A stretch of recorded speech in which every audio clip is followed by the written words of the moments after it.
ایک کمپنی نے خواتین کے لیے ملازمت کا اشتہار دیا۔ تعلیم اور ایکسپیرینس کی ریکوائرمنٹ کے ساتھ ساتھ انہوں نے وزن اور ہائٹ بھی منشن کر دی۔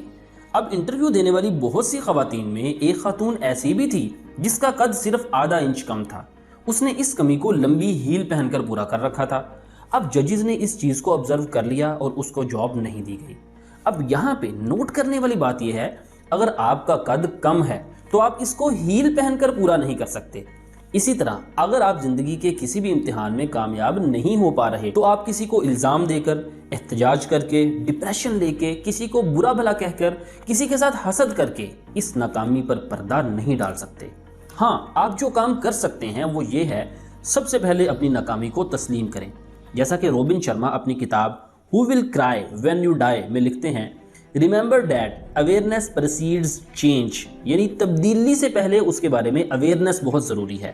اگر آپ اپنی ناکامی کی وجوہات پہچان لیں گے تو آپ اس قابل ہو پائیں گے کہ اس سے چھٹکارا حاصل کر کے اپنی منزل کا تعین کر پائیں۔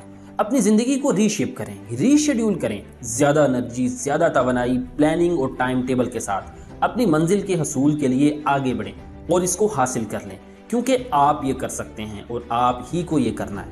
جیسا کہ شاعر کہتا ہے، بے ہمتے نے جیڑے بہ کے شکوا کرن مقدراں دا، اگن والے اگ پیندے نے سینہ پاڑ کے پتھراں دا، منزل دے متھے دے اتے تختی لگدی انہاں دی، جڑے گھروں بنا کے ٹردے نے نقشہ اپنے سفراں دا۔